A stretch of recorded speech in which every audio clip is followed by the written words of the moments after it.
Olá pessoal, antes de começar a aprender sobre o SciNotes, que vai ser a próxima aula, eu preferi fazer esse vídeo com algumas observações. Percebam que esse vídeo não é necessariamente sobre aprender a lidar com o Scilab, mas aprender a lidar com linguagens de programação e manipulação de arquivo. Uma dificuldade que eu notei em muitos alunos é sobre a hora de salvar o arquivo, né? Veja bem, quando eu estiver fazendo uma aula, eu vou fazer um código-fonte no SciNote, que veremos como aprender daqui a pouco. E meu código-fonte vai ter várias linhas. Eu preciso salvar esse arquivo texto, que é como um arquivo texto qualquer, como um doc, um .txt, etc. E quando eu for salvar esse arquivo, vou criar um novo aqui para usar de exemplo melhor. Teste igual a 4. Quando eu vou salvar esse arquivo, que eu posso salvar aqui no disquetezinho ou no salvar aqui no menu, ele vai me perguntar onde eu quero salvar. Eu preciso salvar em um lugar que depois eu possa achar. Por padrão, aí nos laboratórios da UNA, a primeira opção que vem é uma pasta onde você não pode salvar, que é a própria pasta do sistema onde está instalado o SciNote.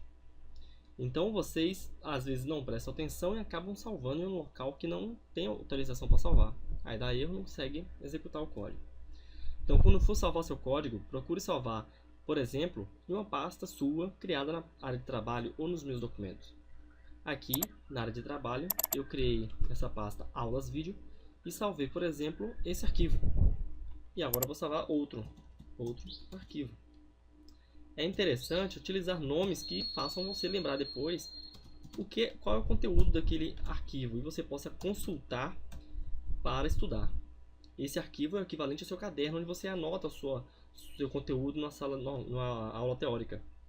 Então, se você perde esses arquivos, você está perdendo suas anotações importantes, né? Salvei. Então, quando eu precisar procurar esse arquivo, eu vou na minha pasta lá, aulas vídeos, que está na área de trabalho, e posso abrir esse arquivo novamente.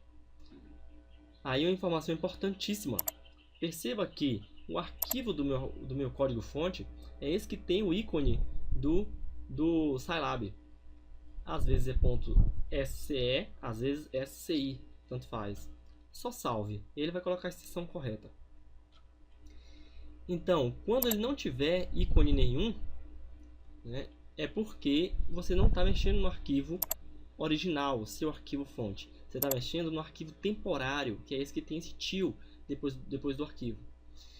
Esse arquivo é criado pelo Scilab como um arquivo temporário para manipulação, para alguma utilização interna, né? Você não precisa se preocupar com ele, mas ele não é seu código-fonte. Então tome cuidado para você não salvar, copiar ele por e-mail ou enviar para o professor, ao invés de enviar esse arquivo aqui, ok? Então, se pediu para salvar e não salvou no lugar, procure em outro lugar. Segunda informação importante antes de começar a utilizar o Scilab ou o SciNote. Em qualquer linguagem de programação, você precisa diferenciar o que é uma string. String, lembrando, é texto, ou seja, texto literal mesmo, as palavras que eu quero que apareçam na tela, ou seja, armazenado por algum motivo. E identificar o que é um número. Nesse caso aqui é um 5. Para eu fazer uma operação, eu preciso utilizar dois números, não é isso? O B armazena um número, o C armazena um número, então eu posso executar. Mas, se em algum momento você usar aspas em um local que não era para usar aspas, por exemplo, aqui eu não estou colocando o número 5, o texto que tem o dígito 5. Não estou utilizando o número 5 propriamente dito. O computador não sabe que você teve a intenção de colocar um valor numérico aqui. Então aqui não tem um valor, tem um símbolo do número 5. Ele não sabe fazer essa operação. Então neste momento, quando você for executar, vai vir um erro, dizendo que algo aconteceu de estranho. Já já a gente vai discutir sobre os erros. Porém, se você coloca aqui como um valor numérico, ele sabe que aqui é um valor 5 e aqui um valor 8, e ele pode fazer este cálculo para a gente. Ele executou, o resultado está armazenado na variável resultado, que é igual a 13. Perfeito. O mesmo ocorre quando eu não coloco aspas onde eu deveria colocar aspas, que é esse caso aqui. Aqui é meu nome. Se eu não colocar aspas, o computador não entende que isso aqui tudo é um corpo só, que é a intenção que você quer passar. Ele entende que isso aqui é uma variável, espaço, outra variável. Ou seja, não existe nada aqui. Não estou fazendo nenhuma operação, nenhuma soma, nenhum cálculo, não estou passando como parâmetro de função, não estou fazendo nada. Estou colocando duas variáveis. E no pior das circunstâncias, que é essa, esse nome nem sequer existe na nossa lista de variáveis. Então, vamos pensar como um computador. Você está dizendo, coloque este valor aqui. Ele vai tentar procurar o valor da variável Rubens. Não existe. Então ele vai dar um erro dizendo, essa variável não existe. Como assim você quer pegar o valor de Rubens? Não existe esse valor. Porque na verdade, o que nós queríamos, vamos limpar novamente aqui, o que nós queríamos era colocar o nome Rubens numa variável chamada A.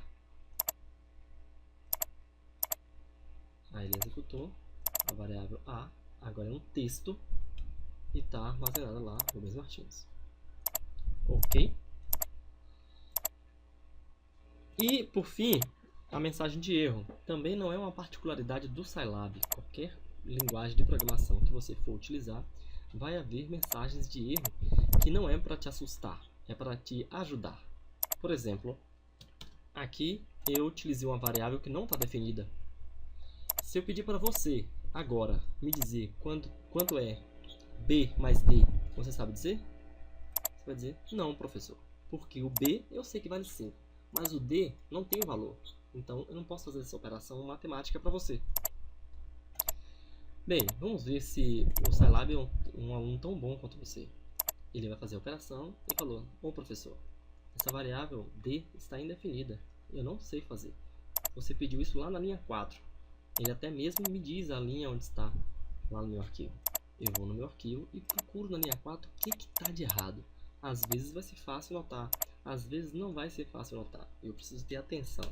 Aí eu identifico o erro, aí sim eu salvo e executo, volto lá e ele executou. Resultado vai estar na variável. Na próxima aula nós vamos começar a aprender sobre o Scinote. Aí nós veremos como não deixar essa variável apenas aqui, escondidinha, eu quero aparecer. E como também pedir o valor para o usuário, ao invés de ficar colocando fixo aqui no código fonte. Ok? Então tá, até a próxima aula.